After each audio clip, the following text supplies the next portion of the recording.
জানেন অবশ্যই ফেসবুকে যে একটা ভাইরাল ভিডিও বাইরে হয়েছে যে প্রবাসী ভাইদেরকে নিয়ে যে সেক্সুয়াল এটা সেটা যে বাংলাদেশে যে প্রবাসী ভাইরা গেলে যে মেয়েদের মধ্যে যে এইডস ছড়িয়ে যাবে এই ব্যাপারে আপনারা কি বলতে চান?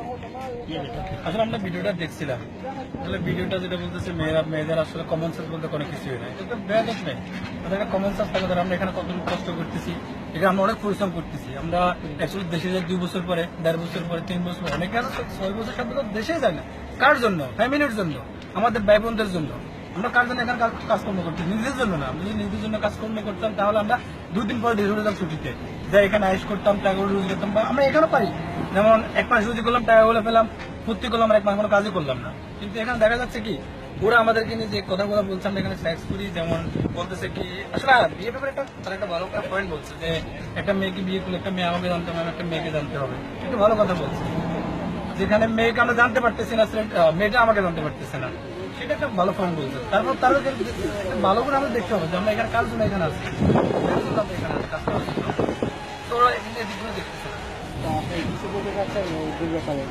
আমি অ্যাকচুয়ালি বলতে চাইতেছি যে ওইখানে যে ভিডিওতে একটা মেয়ে ছিল যে কালো না পড়ছে, ওনার কিছু সেক্সুয়াল কথা ছিল সেখানে, যেটা নাকি প্রবাসীরা ভাইরাল হিসাবে এখান থেকে কোনো ভাইরাস হয়ে যাচ্ছে, এটা দেশে সিস্টেম। তো উনি কি ছিল নাকি মানে ওই ধরনের কোনো ছেলের সাথে বা প্রবাসী কোনো ছেলের সাথে উনি কি দেখতেন না নিজে ছিল সে সময়?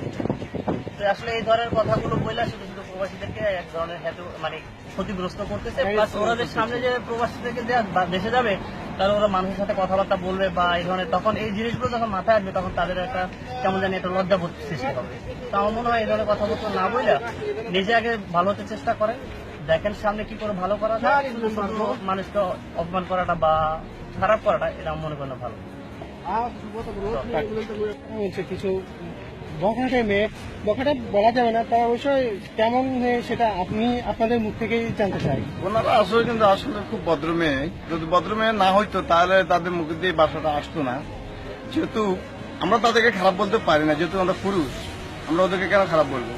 তাহলে ওনাদেরকে যদি খারাপ বলি তাহলে তো আমাদের গায়ে কিছু আসতেছে, ঠিক আছে? তো অবশ্যই সেই কথাটা যেটা বলছে অথচ দেখা গেছে তার মেয়েটা তেমন সুবিধাজনক না। মানে যদি সে কোনো কলেজ লাইনে পড়ালেখা করিয়া থাকে, তাই মনে করি যে আসলে এটা ওদের বৃথা যাইতেছে। যেহেতু সে এত বড় ভয়ঙ্করী একটা কথা বলা, এগুলো তার উচিত হয় না। কেননা সব ছেলেরা তার সমান না, সব মেয়েরাও সমান না। যেমন কি তার মুখে দিয়ে এই বাসা আসছে, একটা মেয়ের মুখে দিতে এই ধরনের বাসা আসতে পারে না।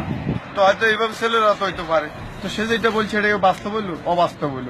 প্রবাসী ছেলে বলতে যারা খারাপ বলে, খারাপ বুঝাইতে চাইছিল, এইভাবে কি খারাপ হইতে পারে?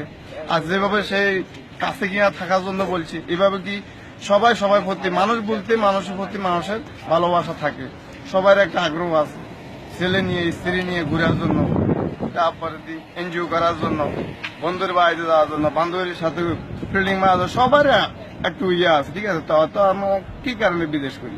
আমাদের একজনের জীবনের জন্য না, আমরা আমাদের স্ত্রীর জন্য, ছেলের জন্য, সবাইকে সুন্দর রাখার জন্য, ভালো দামি জিনিস পরার জন্য এবং তাদেরকে ভালো খাওয়ার জন্য আমাদের প্রবাস জীবনটা, নাকি যে আমরা 7 সাগর 13 নদী ফাড়ি দিয়ে আসছি।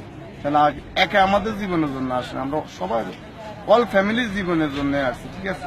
তা আসলে সেই কথাটা যেটা বলছি জানি না তাই সে কোথেকে কথাটা বললো, এমন তার মেধাটা কি। তো আমি এটাতে বুঝতে পারছি তার আসলে যোগ্য হিসাবে তার মাথার মেধাটা নেই, সমস্যা আছে।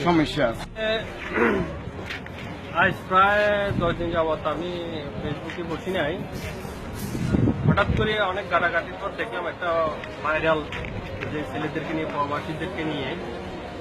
অত্যন্ত দুঃখের বিষয়, মেয়েগুলো যেভাবে